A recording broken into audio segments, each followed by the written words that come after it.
Hello everyone, we're going to resume where we left off. This is the application for sponsoring a member of one's family, either a spouse, a child, or a parent. And this is the online portal. So in the previous video, we saw how we get to this application page. And here you can see that I've already filled this, but I'm going to show you how you can answer it on your own and make sure that you fill the information properly. So here we have 8 sections, starting with the application details. You can see I did this already when I recorded the French version. And this is pretty basic stuff. Just make sure you click save and continue when you're done. So you have the green check mark here. So this is where you enter your personal detail. Make sure if you have an UCI, meaning unique client identifier, you can enter it here. So IRCC can retrieve your information.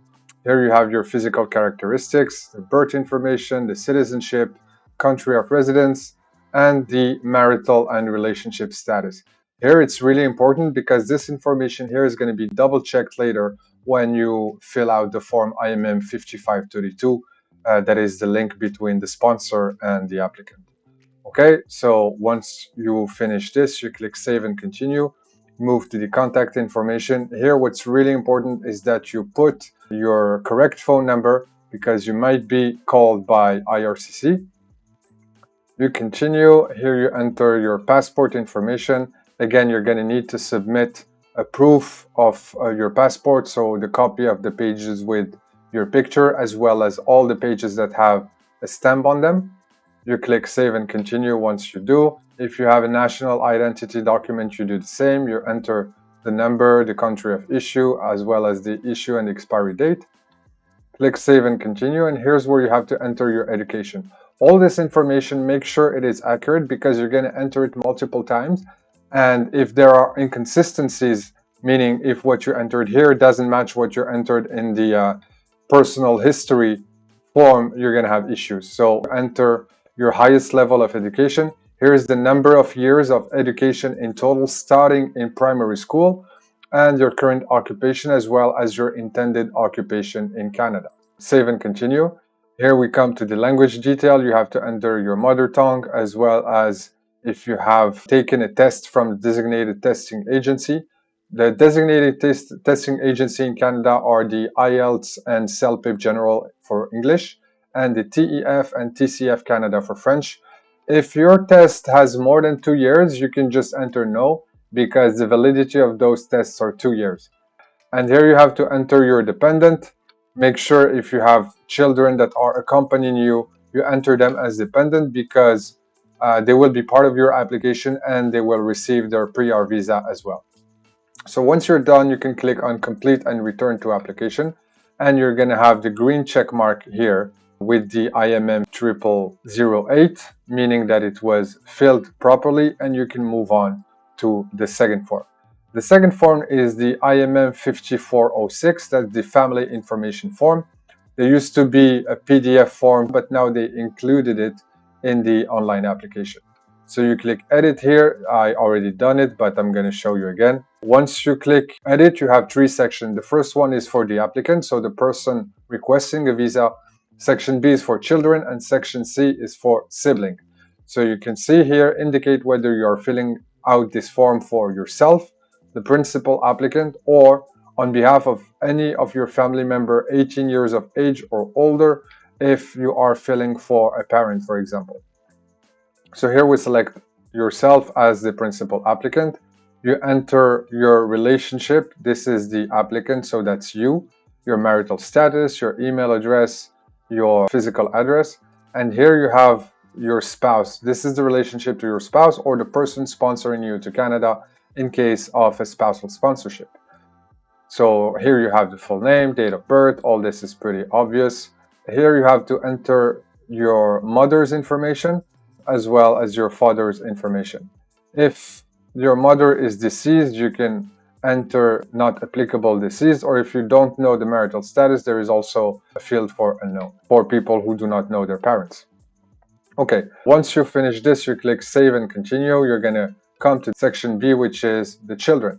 So here you have the relationship. You enter child if that's your child. You enter their full name, date of birth, country of birth, marital status, as well as email address and physical address.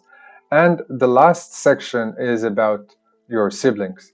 So here, make sure that to include your half siblings and your step siblings as well. You can see enter all name in English and in your native language. For example, Arabic, Cyrillic, Chinese, Korean, or Japanese, whatever your mother tongue is. So for your sibling, you can read here that you, the principal applicant, must fill out this form for yourself and on behalf of any of your family members 18 years of age or older who are not already Canadian citizens or permanent residents. So if you have siblings that are already Canadian citizens or permanent residents, you don't need to include them here. But for the remainder, you need to, and you have to enter all their names in English and in your native language if your native language is not English or French.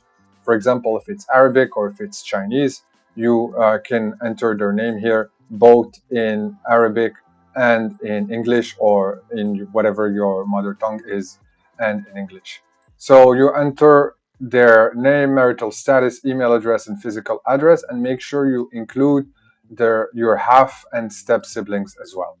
So once you do this, you click save and continue, and it's going to bring you back to the main form with the green check mark here showing that it was filled properly. Now the next form is the background declaration. So this is for criminal purposes. This is extremely important and you have to do it well. Otherwise, your application can get rejected. I filled it out already, but I'm going to show you how it's done. You can see here that we have lots of sections, just like in the IMM 0008, and we start with the personal details. Here again, you're asked to enter your full name written in your native language, your birth information, and the details of your father and your mother. Again, this is to double check that what you've entered in the 5406 is consistent with what you enter here. Then once you fill out your personal details, you move to the questionnaire. This is for criminal check. Make sure, if you can, answer no everywhere here. Otherwise, you're going to need to justify a yes. And by justifying, you have 679 characters to enter the dates, the fact, and everything that happens. Make sure you are chronological and succinct in your answer. One thing that I want to bring your attention to is here. Have you been refused admission to or ordered to leave Canada or any other country or territory? This is not if you have been refused a visa. This is a different question. If you have been refused a visa, you still answer no here because admission means the criminal part of it. So if you are, for example, stopped at the border because of a criminal background check that didn't go well or something like that, this is when you enter yes. If you applied for a visa to Canada and got your application rejected, then you're going to click here. This is the question that's asking about the visa application. So you can see, have you been refused refugee status, an immigrant or permanent resident visa, or application to the provincial nominee program, or visitor or temporary visa? This is where you do an application to IRCC, and if you have done an application and it was rejected, you click yes, and then at the bottom you come to justify in which context you did that application. If no, you just select no and you move on. Okay, so now we come to the education part. This is section C. Here you have to enter the details of your primary school, secondary school, university if you have, and trade or school post-secondary. And you enter the details from which year to which year. Make sure you respect the format. You enter the name of your institution, the city, the type of certificate delivered, the field of study, and so on. And you do that for all your degrees. And once you're done, you click save and continue. If you have many degrees, you can add another or just remove if you made a mistake. Once you're done with the education, you can move to the personal history. And here it is extremely important that you leave no gaps. There is a sign that says failure to account for all time periods will result in a delay in the processing of your application. And you can see that you're asked to provide the details of your personal history for the past 10 years or since your 18th birthday, whichever is shorter. Start with the most recent information, and what I said earlier is extremely important. You leave no gaps. And by no gaps, I mean that, let's say, from this personal experience went from January 2022 to April 2024. So the next one must end at January 22, and you see here it's the case. January 22 from 2014 to January 22. No matter what you did, whether you were a student, whether you were at home looking for a job, unemployed, it doesn't matter, as long as you leave no gaps. So if you start an experience, whatever that experience is, it has to go to date X, and then the second experience starts exactly at date X and go on until you get to today's date.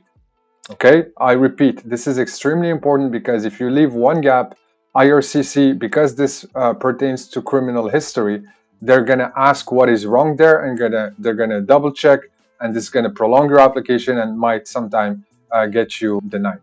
So we don't want that. Okay, once you're done with the personal history, you move to the membership and association with organizations. Here, if you were a member of a political party or an activist group or whatever, you enter the details. We want to keep it simple, so we did nothing, we're going to say no. Here, if you held any government position, same thing. And if you have military or paramilitary service, you enter your details here. If none, you enter not applicable or just none, and you leave it blank like we did.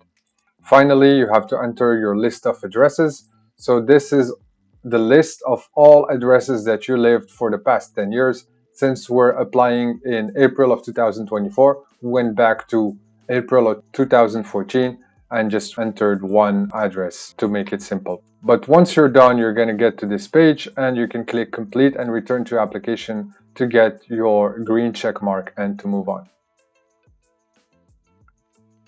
The last form we have is the IMM 5562, and that is the supplementary information or travel history. Here again, you have to enter your travel history for the past 10 years. So when you click continue, you're going to see three sections for principal applicant, the spouse, and the children if there are any.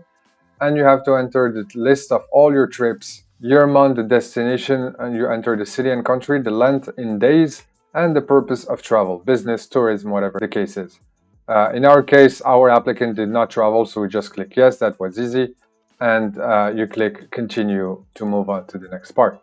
Here you can see section B. You have to do the same for your spouse or common law partner, in this case the person sponsoring you, and their travel history. And for your children, if they have traveled, you do the same and you complete and return to your application. Once you do this, you're going to get the little green check mark here, and that means that these forms have been properly completed and you can move on to the second part, which is the PDF forms.